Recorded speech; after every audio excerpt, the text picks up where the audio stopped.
जय हिंद दोस्तों, complete philosophy optional for UPSC CSE mains 2023 की क्लास में आप सभी का स्वागत है। जैसा कि हमने लास्ट क्लास में न्याय और वैशेषिक दर्शन को कंप्लीट किया था, आज की इस क्लास में हम डिस्कस करने जा रहे हैं मीमांसा दर्शन के बारे में। बहुत इंपॉर्टेंट टॉपिक है, तो चलिए फिर क्लास को स्टार्ट करते हैं। हम जो है दोस्तों मीमांसा दर्शन के अंदर सबसे पहले देखेंगे ज्ञान का सिद्धांत। ठीक है दोस्तों, तो मीमांसा दर्शन में हमें देखना क्या है, ज्ञान के सिद्धांत को। तो चलिए फिर इसे देखना शुरू करते हैं। सबसे पहले मीमांसा दर्शन का सामान्य परिचय। ज्ञान मीमांसा के प्रणेता जेमिनी को कहा जाता है। जेमिनी का मीमांसा सूत्र इस दर्शन की रूपरेखा स्पष्ट करता है। बेसिकली हम जो इस दर्शन में क्या देखेंगे वो देखेंगे जेमिनी के सूत्रों के द्वारा। इस सूत्र पर सवर ने एक भाष्य लिखा जो सावर भाष्य कहलाता है। बाद में मीमांसा के दो संप्रदाय हो जाते हैं, जिनमें से एक का प्रणेता कुमारिल भट्ट और दूसरे के प्रभाकर मिश्र को माना गया है। मीमांसा दर्शन को आस्तिक दर्शन कहा जाता है अगर ये आस्तिक है, अर्थात कि वेदों की प्रामाणिकता स्वीकार्य होगी। वेदों की प्रामाणिकता स्वीकार्य होगी। मीमांसा सिर्फ वेद की प्रामाणिकता को ही नहीं मानते, बल्कि वेदों पर पूर्णता आधारित दर्शन है। इस दर्शन को अनिश्वरवादी दर्शन भी कहा जाता है। आस्तिक दर्शन है दोस्तों, आस्तिक का वेदों की प्रामाणिकता स्वीकार है, परंतु अनिश्वरवादी है, अर्थात ईश्वर की सत्ता का खंडन करेंगे या ईश्वर की सत्ता को नहीं मानेंगे। इस दर्शन को वस्तुवादी दर्शन भी कहा जाता है। वस्तु की सत्ता ज्ञाता से पृथक है एवं स्वतंत्र है, वो ज्ञाता पर डिपेंड नहीं है। मीमांसा दर्शन में 6 प्रमाण माने गए हैं जो इस प्रकार है। पहला प्रमाण है दोस्तों प्रत्यक्ष, अनुमान, शब्द और उपमान। इन 4 प्रमाणों को हमने न्याय दर्शन के अंदर भी डिस्कस किया था। जो 2 और जोड़ेंगे वो है अर्थापत्ति और नेक्स्ट है अनुपलब्धि। अगर हम बात करेंगे प्रभाकर की, तो प्रभाकर के द्वारा अर्थापत्ति को और जोड़ लिया जाएगा, अर्थात ये 5 प्रमाणों को मानेंगे। और वहीं अगर हम बात करेंगे कुमारिल भट्ट की, तो कुमारिल भट्ट जो है दोस्तों वो 6 प्रमाणों को मानेंगे, अर्थात अनुपलब्धि भी उनमें आके जुड़ जाएगा। इनमें से प्रथम 3 को जेमिनी, प्रथम 5 को प्रभाकर और सभी प्रमाणों को कुमारिल भट्ट द्वारा स्वीकार किया गया है। तो याद रखिएगा दोस्तों, जो जेमिनी है, जेमिनी केवल 3 प्रमाणों को मानते हैं। कौन कौन से 3? प्रत्यक्ष, अनुमान एवं शब्द। अगर हम बात करें प्रभाकर की, तो वो उपमान और अर्थापत्ति, मतलब कि इन 3 को तो मानते ही और 2 को और मानते हैं। वहीं अगर कुमारिल भट्ट की बात करें तो वो इन सभी प्रमाणों को मानते हैं। मीमांसा मूलतः वैदिक दर्शन है दोस्तों। कैसा दर्शन है? वैदिक दर्शन है। अतः यह वेदों या श्रुति पर आधारित है। वेदों को ही क्या कहा जाता है? श्रुति। इस शब्द को याद रखिएगा। वेद शब्द प्रमाण। कैसा प्रमाण? शब्द। अब शब्द प्रमाण का अर्थ क्या होता है दोस्तों? शब्द प्रमाण उसी शब्दों को प्रमाण माना जाएगा जो विश्वसनीय व्यक्ति के वचन होंगे। किसके? विश्वसनीय व्यक्ति के। हर किसी के वचनों को प्रमाण नहीं माना जाएगा, केवल विश्वसनीय व्यक्ति द्वारा कहे गए वचन को ही प्रमाण माना जाएगा। किसके रूप में? शब्द प्रमाण के रूप में। तो वेद जो है वो शब्द प्रमाण है, अर्थात वेदों में कही गई बातें विश्वसनीय व्यक्ति के वचन है।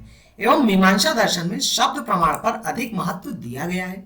मीमांसा दर्शन के अनुसार वेद स्वतः प्रमाणित होने के साथ ही नित्य, शाश्वत और ज्ञान के स्रोत हैं। ये स्वतः ही प्रमाणित है, इनको किसी अन्य प्रमाण की आवश्यकता नहीं है। साथ ही साथ ये नित्य है, शाश्वत है और ज्ञान के स्रोत हैं। वेद कैसे हैं दोस्तों? ये अपौरुषेय है। अपौरुषेय का अर्थ क्या होता है कि ये किसी भी व्यक्ति की आविष्कार या फिर हम कहें कृति नहीं है ना? आविष्कार या कृति नहीं है। आविष्कार का अर्थ क्या होता है? आविष्कार का अर्थ ऐसा है कि आपने कोई नई चीज, मतलब कि जिसका अस्तित्व भी इस संसार में नहीं था, आपने उस चीज को खोजा है, उसको आविष्कार कहते हैं। लेकिन वेदों में कही गई बातों का अस्तित्व था, बस इनको जान लिया गया, इतना ही फर्क है। तो यहां पर इस चीज को याद रखिएगा कि वेद जो है वो अपौरुषेय है, अर्थात वेद ना तो मानव की कृति है और ना ही यह ईश्वर द्वारा रचित है। इनके अनुसार यह तत्व ऋषियों की अनुभूति का संग्रह है, मतलब कि जो ऋषि मुनि थे उनके द्वारा जो अनुभूति करी गई और उन्हें जब एक जगह पर संग्रहित कर दिया गया, वही वेद है। अब हम बात कर लेते हैं दोस्तों वैदिक साहित्य के विकास की। तो इस क्रम में सबसे पहले हम बात करेंगे वेद, उसके बाद है संहिता, फिर है ब्राह्मण, चौथा है आरण्यक और 5वां है दोस्तों लास्ट जो कि है उपनिषद। ठीक है, इस उपनिषद को ही हम बोलेंगे वेदांत, जिसकी क्लासेस नेक्स्ट इसके बाद होंगी, है ना। वेदांत अर्थात क्या है? वेदों का अंतिम भाग। क्या हो जाएगा दोस्तों? वेदों का अंतिम भाग ही क्या कहलाएगा? वेदांत। मतलब जहां से वेद का अंत होगा उसी को हम क्या कहेंगे? वेदांत। और वेदांत ही हम किसे कहते हैं? उपनिषदों को, क्योंकि उपनिषद क्या है? वेदों का अंतिम भाग है। वेदों का अंतिम भाग है। बात करें अगर संहिता और ब्राह्मण वेदों के पूर्ववर्ती भाग पर आधारित है, जिसे पूर्व मीमांसा कहते हैं, जिसके अंतर्गत कर्म कांडों की विवेचना की गई है, जिसे कर्म मीमांसा भी कहा गया है। आरण्यक एवं उपनिषदों को वेदों का परवर्ती भाग मतलब बाद वाला भाग कहा जाता है। अगर हम बात करें उपनिषद की तो वेदों का अंतिम भाग वेदांत है। अतः वेदांत मूलतः उपनिषदों पर आधारित होता है, जिन्हें शंकराचार्य, माध्वाचार्य और रामानुजाचार्य मानते हैं। बात करें अगर ज्ञान मीमांसा की, जो हमें मीमांसा के अंदर पढ़ना है, तो इसे हम दो भागों में देखेंगे। पहला, ज्ञान मीमांसा के क्षेत्र में मीमांसा का योगदान महत्वपूर्ण है। इसके प्रमुख पक्ष हैं। कौन से प्रमुख पक्ष? पहला प्रमा, दूसरा प्रमाण। वहीं अगर हम बात करें ज्ञान की प्रामाणिकता एवं अप्रामाणिकता की, तो प्रामाणिकता और अप्रामाणिकता में प्रमाण संबंधी विचार और भ्रम संबंधी विचार, इन दो के बारे में हमें डिस्कस करना रहेगा। प्रमा के लक्षण क्या होंगे दोस्तों? आखिर हम प्रमा किसे कहेंगे? तो पहला अनादिगत और दूसरा अबाधित। तो अनादिगत का अर्थ होता है जिसका पहले से ज्ञान प्राप्त नहीं हुआ हो, ज्ञान में नवीनता होनी चाहिए। अगर हम बात करें अबाधित की, तो जिसका बाद में खंडन ना हुआ हो, उसे हम प्रमा कहेंगे। क्यों? हमने पढ़ा था प्रमा क्या होता है दोस्तों? सही ज्ञान। कैसी चीज? सही ज्ञान को ही हम प्रमा कहते हैं। और अगर इस ज्ञान का बाद में जाके खंडन हो जाता है, अर्थात फिर ये सही ज्ञान था ही नहीं, ये गलत ज्ञान था। ये कैसा ज्ञान था दोस्तों? गलत ज्ञान था। और अगर ये गलत ज्ञान होगा तो फिर ये प्रमा नहीं हो सकता, इसे हम अप्रमेय या अप्रमा कहेंगे। तो ये कंडीशन है, प्रमा के लक्षण है कि इसे क्या होना चाहिए? बाद में खंडित ना हो, अर्थात अबाधित हो, कारण दोष से रहित होना चाहिए। जैसे भूतकाल में कोई घटना घटित हुई हो और उसे पुनः स्मरण करना स्मृति है। स्मृति में कोई नवीनता नहीं होती, अतः स्मृति प्रमा नहीं है। तो अगर हमें किसी चीज को प्रमा कहना है दोस्तों, तो प्रमा में सबसे बड़ी बात क्या है कि जिसका ज्ञान पहले से प्राप्त ना हो, अर्थात ज्ञान में क्या हो? नवीनता हो। कैसी हो? नवीनता। हमने स्मृति को देखा था अपनी लास्ट क्लास में। ये क्या होता है कि हमारा जो पुनः स्मरण होता है किस चीज का? कोई भी भूतकाल में, जैसे हम कोई भी चीज पहले देख चुके हैं या उस घटना का हमें अनुभव हुआ है और उसी का हमें पुनः स्मरण हो रहा है, तो इसी को हम क्या कहते थे? स्मृति। ठीक है। अब स्मृति को क्या हम प्रमा मान सकते हैं या कहें कि सही ज्ञान मान सकते हैं? तो उत्तर है नहीं। क्यों? क्योंकि जो स्मृति है दोस्तों, ये कोई भी नवीन ज्ञान नहीं है। कैसा ज्ञान? नवीन ज्ञान नहीं है। इसका हमें अनुभव भूत में ही हो चुका है, वर्तमान में केवल इसका पुनः स्मरण हो रहा है। पुनः स्मरण हो रहा है, तो हम इसे प्रमा नहीं मानेंगे। इस बात को याद रखिएगा। अगर हम बात करें अर्थापत्ति का सामान्य परिचय, तो मीमांसा दर्शन, जिसमें प्रभाकर एवं कुमारिल भट्ट में अर्थापत्ति को पांचवें प्रमाण के रूप में माना गया है, वहीं अद्वैत वेदांत में अर्थापत्ति को प्रमाण के रूप में स्वीकार किया गया है। हम देख लेते हैं अर्थापत्ति क्या है। अर्थापत्ति दो शब्दों के संयोग से मिलकर बना हुआ है, जिसमें अर्थ का मतलब है विषय और पत्ति का मतलब है कल्पना। इसलिए इसका शाब्दिक अर्थ होता है किसी भी विषय की कल्पना करना। ये क्या है? अर्थापत्ति है दोस्तों।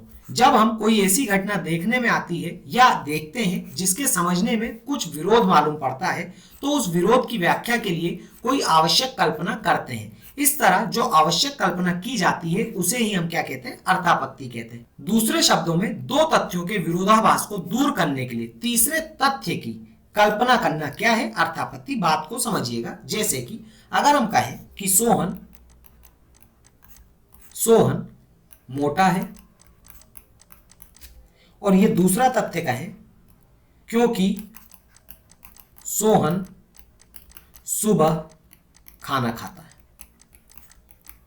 अब बात ये आती है कि सोहन मोटा है, ये एक तथ्य है। दूसरा है क्योंकि सोहन सुबह खाना खाता है। अब इन दोनों तथ्यों में क्या है दोस्तों? विरोधाभास है कि मोटे का संबंध सुबह से कैसे हो सकता है? सोहन मोटा है क्योंकि सोहन सुबह खाना खाता है, इससे कोई अर्थ नहीं निकलता। तो इसकी जगह पे जो तीसरे तथ्य का उपयोग किया जाएगा, क्योंकि सुबह और खाने में या सुबह और मोटे में इसमें विरोधाभास है, तो इसका जो अर्थापत्ति वाक्य होगा वो क्या होगा कि सोहन रात में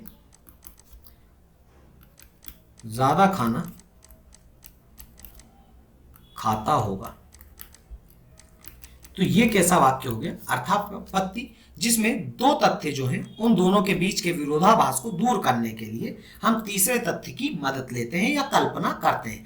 तो दूसरे शब्दों में दो तथ्यों के विरोधाभास को दूर करने के लिए तीसरे तत्व की कल्पना करना ही अर्थापत्ति है। जैसे मोटा देवदत्त दिन में नहीं खाता, यहाँ मोटा होने एवं दिन में नहीं खाने में विरोधाभास है।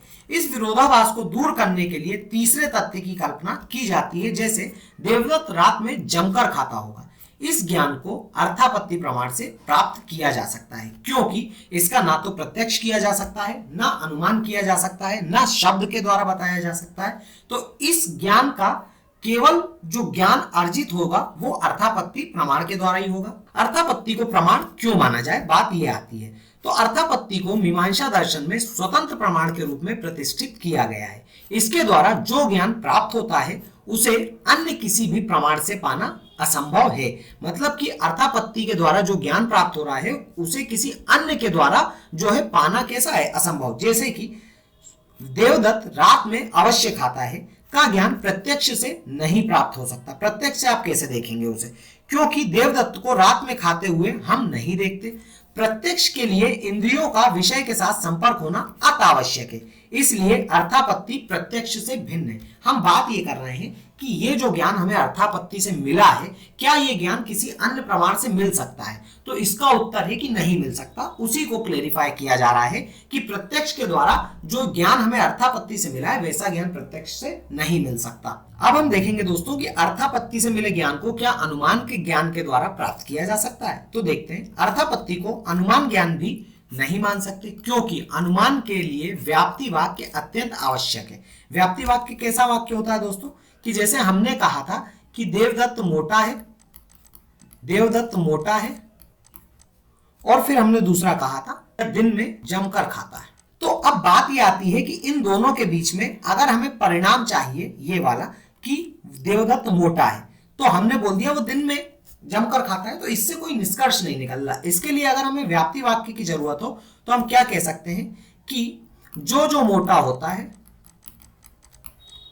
वो दिन में जमकर खाता है। अब ये हो गया व्याप्ति वाक्य। अगर ऐसा वाक्य नहीं है तो फिर हम इस निष्कर्ष तक नहीं पहुंच सकते।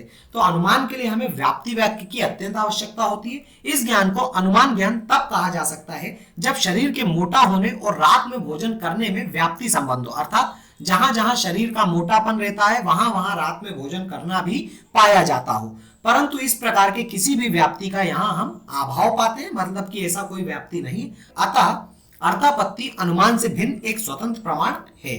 अब बात करें अगर कि क्या अर्थापत्ति हम शब्द प्रमाण के द्वारा देख सकते हैं, तो अर्थापत्ति को हम शब्द प्रमाण भी नहीं कह सकते, क्योंकि देवदत्त के रात में खाने की बात हमें किसी भी विश्वसनीय व्यक्ति के वचन के द्वारा नहीं मालूम होती। अतः अर्थापत्ति को शब्द प्रमाण से भिन्न एक स्वतंत्र प्रमाण मानना पड़ेगा या आवश्यक है।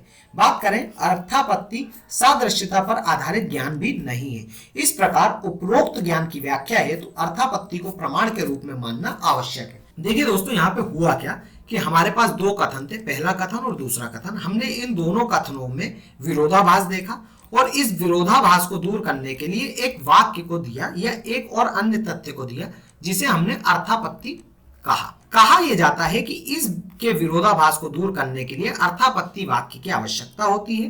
अर्थापत्ति जो वाक्य है वो एक स्वतंत्र प्रमाण की तरह कार्य करता है। हमने जितने भी तर्क अभी तक देखे उसमें हमने ये देखा, क्या हम जो अर्थापत्ति के द्वारा चीजों का समाधान हुआ क्या हम प्रत्यक्ष के द्वारा कर सकते हैं? उत्तर आया नहीं।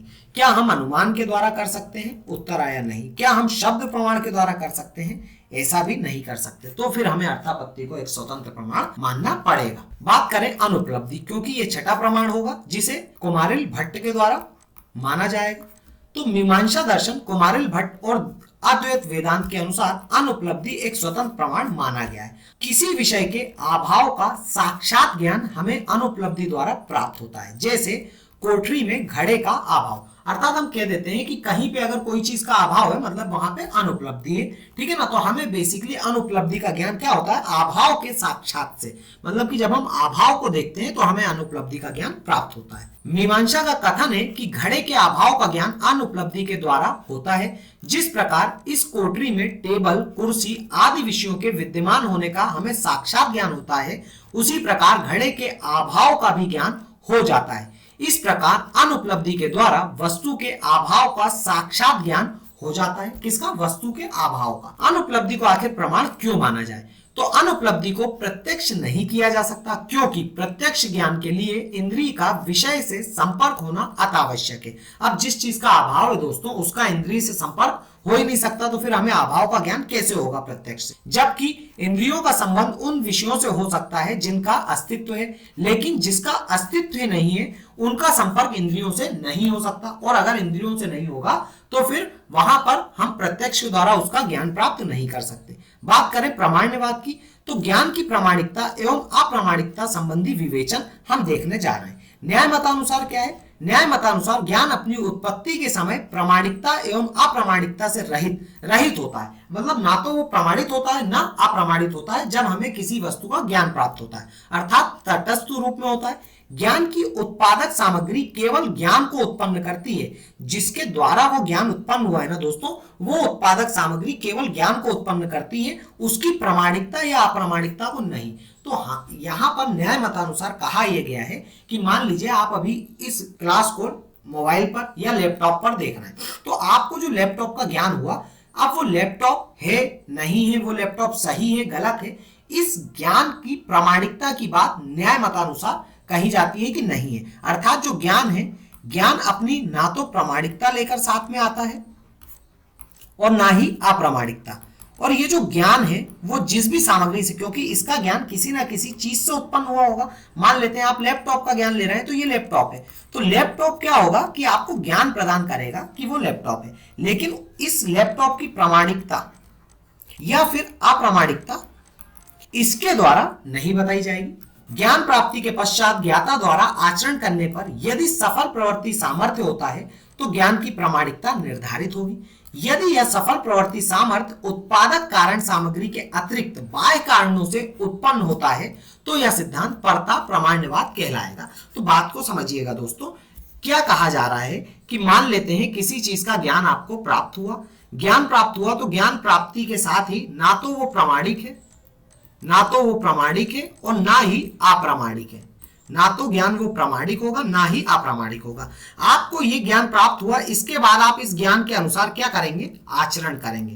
क्या करेंगे? आचरण करेंगे।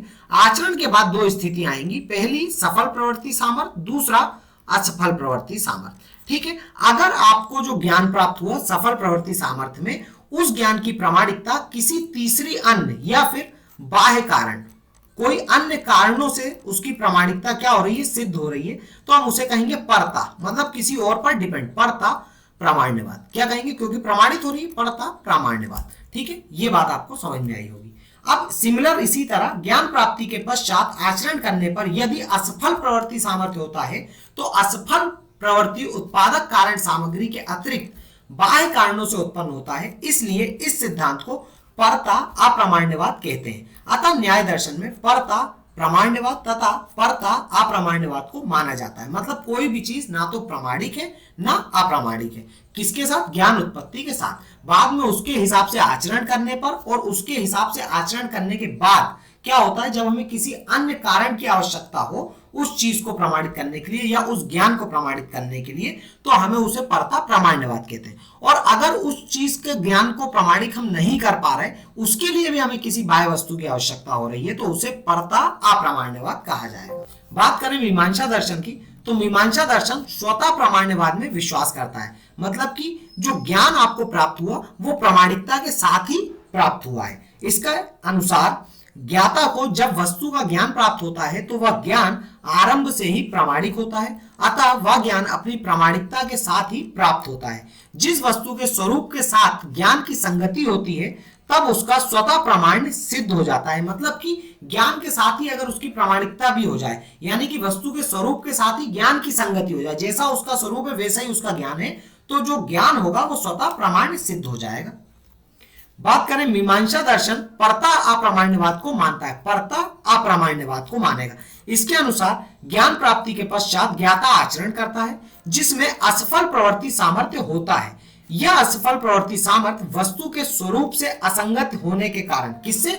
जैसा वस्तु का स्वरूप है वैसा ज्ञान नहीं होता, उससे असंगति उत्पन्न होने के कारण होता है, इसलिए ज्ञान की यह प्रामाणिकता परता होती है। अगर हम बात करें आलोचना की, तो मीमांसकों की प्रामाण्यवाद संबंधी अवधारणा में विरोधाभास है। क्या है? विरोधाभास।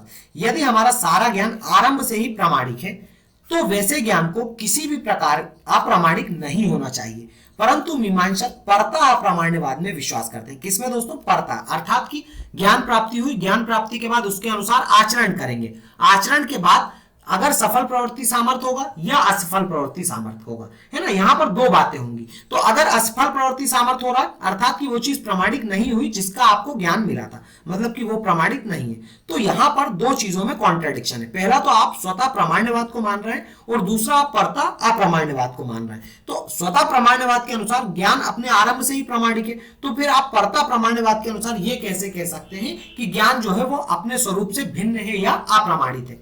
यहां उनकी मान्यताओं में विसंगति उत्पन्न होती है। यदि स्वतः प्रामाणिक ज्ञान भी बाद में अप्रामाणिक हो जाता है तो उस स्वतः प्रामाणिक ज्ञान और संशयात्मक ज्ञान के बीच कोई अंतर नहीं रहता। स्पष्ट है कि स्वतः प्रामाणिक ज्ञान पूर्णतः प्रामाणिक ज्ञान नहीं है। बात समझिएगा दोस्तों, स्वतः प्रामाण्यवाद के अनुसार क्या कहा जाता है कि जैसे ही ज्ञान आपको प्राप्त हुआ वो अपनी प्रामाणिकता के साथ आपको प्राप्त हुआ है, और अगर ज्ञान अपनी प्रामाणिकता के साथ ही उत्पन्न हुआ है तो फिर भ्रम की व्याख्या तो नहीं की जा सकती ना इसके द्वारा। कैसे? कि अगर आपको रस्सी में सर्प का ज्ञान हुआ, रस्सी में सर्प का ज्ञान हुआ या अनुभव हुआ, इसको हम बेसिकली कहते हैं भ्रम हुआ आपको, क्योंकि रस्सी सर्प तो नहीं हो सकती, लेकिन आपको अंधेरे में तो रस्सी कैसी लगी? सर्प लगी। और अगर स्वप्रामाण्यवाद को आप मानेंगे तो रस्सी में सर्प का ज्ञान भी अपनी प्रामाणिकता के साथ ही उत्पन्न हो रहा है, तो फिर ये भ्रम नहीं हो सकता। तो यही कहा गया है कि मीमांसा के स्वतः प्रामाण्यवाद के अनुसार भ्रम की व्याख्या नहीं की जा सकती। बात करें दोस्तों हम न्याय की आलोचना की, तो यदि ज्ञान आरंभ में कैसा है? प्रामाण्य विहीन, और हमें उसके प्रामाण्य के लिए किसी अन्य वस्तु की आवश्यकता पड़ती है। तो बात को समझिएगा, इस लाइन को ये कहना ये चाह रहे हैं कि अगर आरंभ में कोई भी वस्तु का जो ज्ञान है, कोई भी वस्तु का जो ज्ञान है वो प्रामाणिक नहीं है, अर्थात अप्रामाण्य है या प्रामाण्य विहीन है। क्या है? प्रामाण्य विहीन। और इसकी प्रामाणिकता सिद्ध करने के लिए आपको किसी बाह्य वस्तु की आवश्यकता पड़ी। किसकी? बाह्य वस्तु की। तो ये हो गया आपका बाह्य वस्तु की आवश्यकता, इसलिए परता, और बाह्य वस्तु के द्वारा ये प्रमाणित हो गया, तो परता प्रामाण्यवाद। ठीक है दोस्तों, अब बात यह है कि जिस बाहरी वस्तु की अगर आपको आवश्यकता पड़ी तो इस वस्तु के ज्ञान को भी प्रमाणित करने के लिए आपको किसी अन्य वस्तु की आवश्यकता पड़ेगी। तो ऐसा क्रम तो निरंतर चलता जाएगा, और इस प्रकार के दोष को हमने नाम दिया था अनवस्था दोष, जिसे हम पढ़ चुके हैं, है ना। अनवस्था दोष को हमने डिटेल में पढ़ा था। तो ऐसी स्थिति में उस दूसरे ज्ञान की प्रामाणिकता सिद्धि है तो तीसरे ज्ञान की आवश्यकता होगी, और इस प्रकार इस क्रम में यहाँ अनवस्था दोष की स्थिति उत्पन्न हो जाएगी। आई होप ये बात आपको समझ में आई होगी। परता प्रामाण्यवाद को मानने पर दैनिक जीवन कठिन हो जाएगा। कैसे कठिन हो जाएगा? कि आप किसी भी चीज के ज्ञान को मानेंगे ही नहीं, आप उसके हिसाब से आचरण करेंगे, फिर किसी बाह्य वस्तु के द्वारा उसकी प्रामाणिकता सिद्ध होगी, तो आपका जो दैनिक जीवन में मिलने वाला ज्ञान है वैसा क्या हो जाएगा? बहुत कठिन हो जाएगा। ठीक है, जीवन में संशय का वातावरण उत्पन्न हो जाएगा। जैसे दोस्तों अगर उदाहरण देखें, जब हम शेर को देखते हैं तब उसे आरंभ से ही प्रामाणिक मानते हैं। क्यों?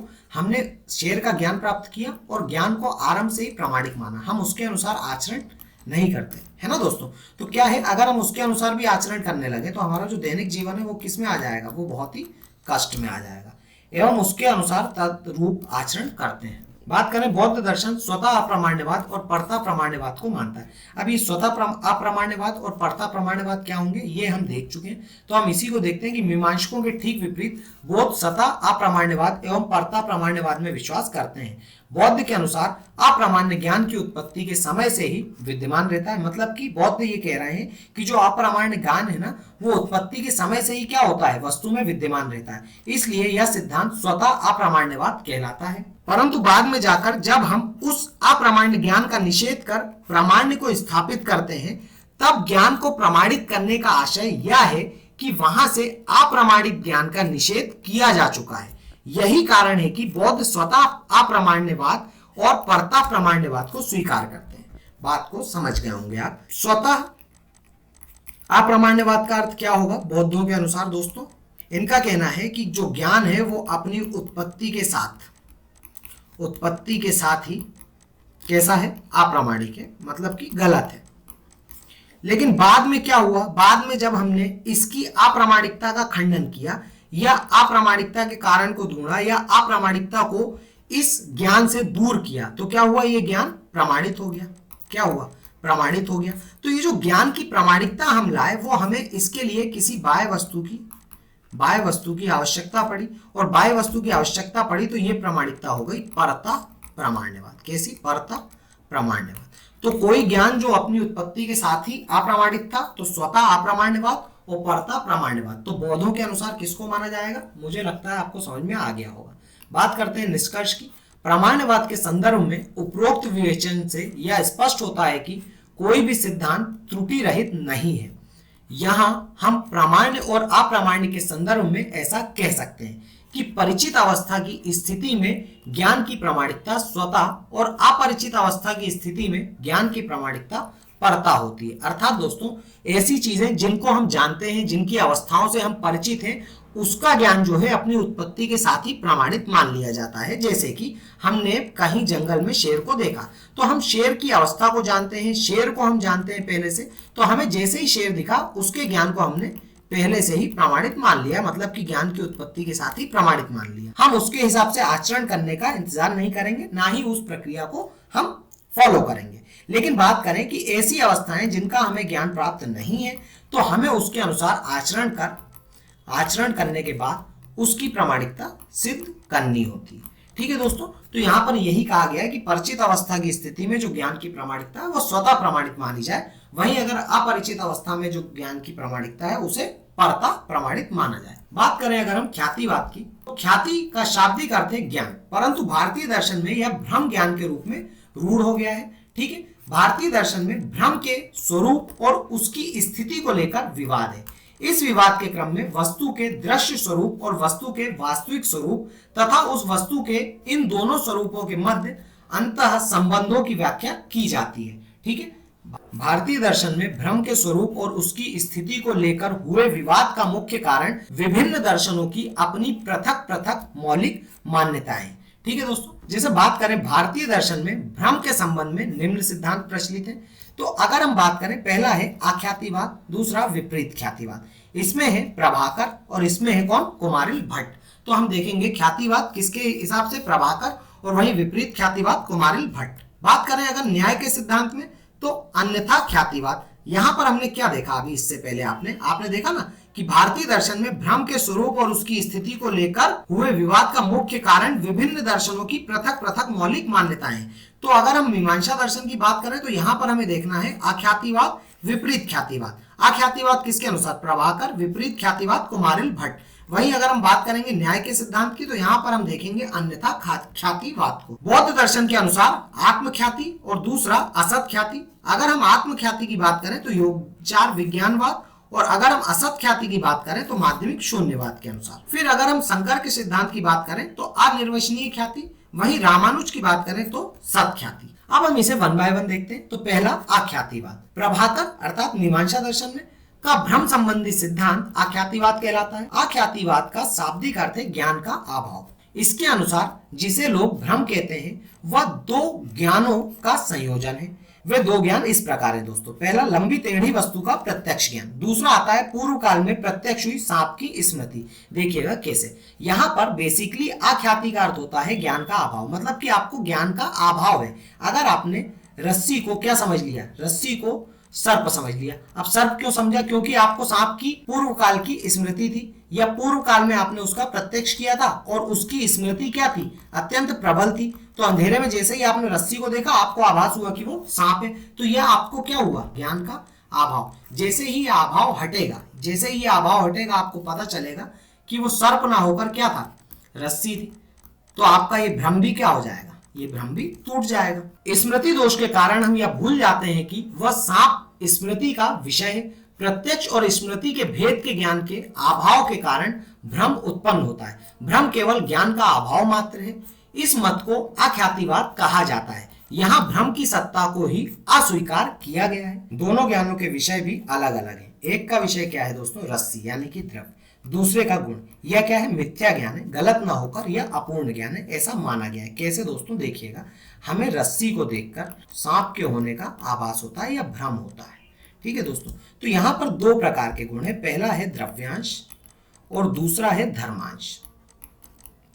तो हम क्या कर रहे हैं दोस्तों? हम रस्सी के द्रव्यांश को देख रहे हैं, रस्सी का द्रव्य गुण है ना, रस्सी का द्रव्य गुण को देख रहे हैं, और जो सांप है, सांप के धर्म गुण को महसूस कर रहे हैं। तो रस्सी के द्रव्य गुण का ज्ञान और सांप के धर्म गुण का ज्ञान, इन दोनों के मिश्रण को हम देख रहे हैं। तो ये क्या हुआ? ये एक मिथ्या ज्ञान है। कैसा ज्ञान है? मिथ्या ज्ञान है या फिर अपूर्ण ज्ञान है। जैसे ही हमें रस्सी के ही द्रव्यांश गुण और रस्सी के ही धर्मांश गुण का ज्ञान प्राप्त होगा, वैसे ही हमारा ज्ञान सही ज्ञान हो जाएगा और हमें भ्रम से क्या होगा, मुक्ति मिल जाएगी या भ्रम हमारा दूर हो जाएगा। सही ज्ञान एवं भ्रमात्मक ज्ञान में केवल मात्रात्मक अंतर है, गुणात्मक अंतर नहीं है। रस्सी में रस्सी का ज्ञान समग्र ज्ञान है, जबकि रस्सी का सर्प के रूप में ज्ञान अपूर्ण ज्ञान है, गलत ज्ञान नहीं है। इस प्रकार प्रभाकर भ्रम की व्याख्या करने के क्रम में स्वतः प्रामाण्यवाद की रक्षा का प्रयास करते हैं, है ना। तो बेसिकली जो प्रभाकर हैं उनके द्वारा ये कहा गया है कि ये जो भ्रम हो रहा है आपको, ये कोई गलत ज्ञान नहीं हो रहा, मतलब रस्सी का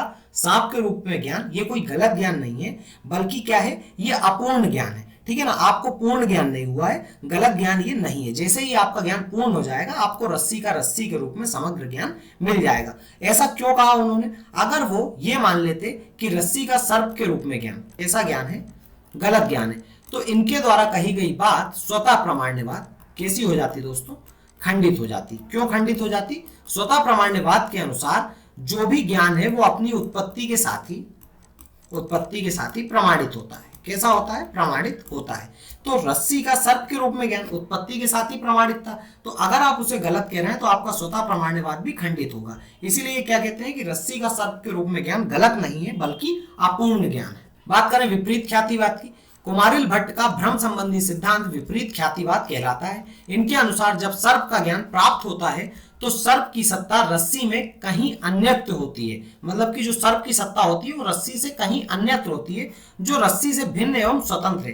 परंतु अज्ञानतावश हम दो परस्पर भिन्न एवं पृथक वस्तुओं को उद्देश्य और विधेय के रूप में जोड़ देते हैं। मतलब कि जैसे ही हमने रस्सी में सर्प का ज्ञान प्राप्त किया, तो जो सर्प की जो सत्ता है वो क्या है, रस्सी से भिन्न है, अलग है, अन्यत्र है, कहीं और है। लेकिन हमने क्या किया, रस्सी से भिन्न एवं स्वतंत्र सत्ता को अज्ञानतावश दोनों को परस्पर जोड़ दिया, और जोड़ने के कारण क्या हो रहा है दोस्तों, हमें गलत ज्ञान प्राप्त हो रहा है या फिर अपूर्ण ज्ञान प्राप्त हो रहा है। जैसे यह सर्प है, यह एक ज्ञान है, क्या यह एक सर्प है, ठीक है, परंतु यह गलत ज्ञान है। अब बात यह आ रही है, कुमारिल भट्ट क्या स्वतः प्रामाण्यवाद को मान रहे हैं, ठीक है, लेकिन वो इस ज्ञान को गलत ज्ञान कह के अपने स्वतः प्रामाण्यवाद के विपरीत चले जाते हैं। कैसे स्वतः प्रामाण्यवाद के विपरीत? क्योंकि ज्ञान अपनी प्रामाणिकता के साथ ही उत्पन्न होता है। अब आप अगर उस ज्ञान को गलत मानेंगे तो फिर यह आपका स्वतः प्रामाण्यवाद खंडित हो जाएगा। बात करते हैं अन्यथा ख्यातिवाद की। न्याय दर्शन का भ्रम संबंधी सिद्धांत अन्यथा ख्यातिवाद कहलाता है। यहाँ दो सत पदार्थों का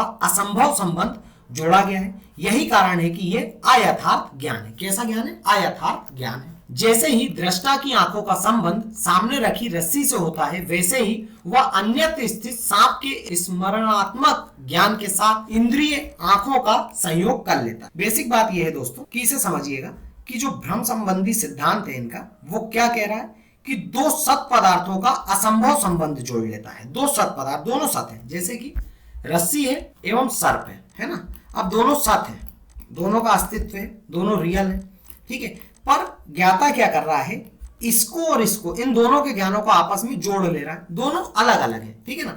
तो दोनों सत पदार्थों का असंभव संबंध जोड़ लेता है, मतलब रस्सी का सर्प से संबंध, ऐसा कोई संबंध होता नहीं है। तो क्या होता है, जो दृष्टा है, जो देखने वाला है, वो क्या करता है, सामने रखी हुई रस्सी को देखता है और उससे अन्यत्र स्थित सर्प का स्मरणात्मक ज्ञान अपनी इंद्रियों के द्वारा कर लेता है या इंद्रियों के संयोग को कर लेता है। तो इससे क्या होता है, उसे भ्रम हो जाता है। तो इसी को क्या कहते हैं, अन्यथा ख्यातिवाद। न्यायिकों के मतानुसार सर्प स्मृति मात्र नहीं है, वरन सत्य है। सर्प का प्रत्यक्षीकरण साधारण ढंग से नहीं अपितु असाधारण ढंग से होता है। सर्प का प्रत्यक्ष ज्ञान लक्षण प्रत्यक्ष जो अलौकिक प्रत्यक्ष का एक प्रकार है, यद्यपि सर्प अन्यत्र है, फिर भी उसका ज्ञान लक्षण प्रत्यक्ष के द्वारा सन्निकर्ष होता है। न्याय दर्शन में भ्रम ज्ञान की व्याख्या हेतु ज्ञान लक्षण प्रत्यक्ष नामक अलौकिक प्रत्यक्ष को स्वीकार किया गया है। बात करें अनिर्वचनीय ख्याति की। अद्वैत वेदांती शंकराचार्य का भ्रम संबंधी सिद्धांत अनिर्वचनीय ख्यातिवाद कहलाता है। किसका? शंकराचार्य का। यहाँ अनिर्वचनीयता का आश्रय है जो सत एवं असत से भिन्न है, अर्थात ना तो सत है और ना ही असत। जैसे रस्सी में सर्प का ज्ञान, ये क्या है दोस्तों, ना ही सत है ना असत है। किसके अनुसार? अनिर्वचनीय ख्यातिवाद के अनुसार। किसके? शंकराचार्य के। सत क्या होता है? सत वह है जो त्रिकालाबाधित है, मतलब कि तीनों कालों में उसका बाध या खंडन नहीं किया जा सकता, अर्थात जिसका किसी भी काल में कोई खंडन नहीं है, जैसे ब्रह्म। ब्रह्म एकमात्र सत है। किसके अनुसार? शंकराचार्य के। फिर बात करें अगर असत की, तो जिसका क्षण मात्र के लिए भी अस्तित्व ना हो उसे असत कहेंगे। जैसे सोने का जंगल। अब सोने का जंगल अगर कोई आपसे कहता है कि सोने का जंगल है, तो आप इस सोच को अपने दिमाग में भी नहीं लाते, ठीक है ना। आप इसका अस्तित्व अपने दिमाग में सोचते भी नहीं है। मतलब कि अगर आपके दिमाग में भी क्षण मात्र के लिए ऐसा कुछ आता है कि सोने का जंगल ऐसा होगा, तो उसे भी असत नहीं कहा जा सकता, क्योंकि उसका क्षण मात्र के लिए तो अस्तित्व था, है ना। तो फिर यही कहना है किसका, शंकराचार्य का, कि असत क्या है, जिसका क्षण मात्र के लिए भी अस्तित्व ना हो। यहां उल्लेखनीय है कि केवल रस्सी में सर्प का ज्ञान ही भ्रम नहीं है, बल्कि रस्सी को रस्सी के रूप में सत समझना भी भ्रम है, क्योंकि परमार्थ के स्तर पर इसका भी खंडन हो जाता है। क्यों? क्योंकि परमार्थ के स्तर पर कहा यह जाएगा, शंकराचार्य का ही मत हम देखेंगे तो, कि जगत जो है वो मिथ्या है, सत्य केवल एक है, ब्रह्म, है ना। और अगर जगत मिथ्या है तो उसमें उपस्थित सभी वस्तुएं भी क्या हो जाएंगी, मिथ्या हो जाएंगी, है ना। क्योंकि परमार्थ के स्तर पर जब हम ज्ञान होता है कि ब्रह्म ही एकमात्र सत्य है एवं जगत मिथ्या है, तो फिर उपरोक्त ज्ञान का खंडन हो जाता है। रस्सी को रस्सी के रूप में सत्य समझना पुनः यह असत भी नहीं है, क्योंकि वर्तमान में इसका अनुभव होता है, तो हम इसे पूर्णतः सत्य भी नहीं समझ सकते और इसे असत भी नहीं कहा जा सकता। तो दोस्तों, ये थी आज की क्लास। आज की क्लास में हमने कंप्लीट मीमांसा दर्शन को डिस्कस किया। नेक्स्ट क्लास में हम इसके आगे की बातचीत करेंगे। अगर आपको ये क्लास पसंद आई हो तो क्लास को लाइक कीजिएगा, चैनल पर पहली बार आए हैं चैनल को सब्सक्राइब कीजिएगा इसी तरह की और इंटरेस्टिंग क्लासेस के लिए। जय हिंद, जय भारत।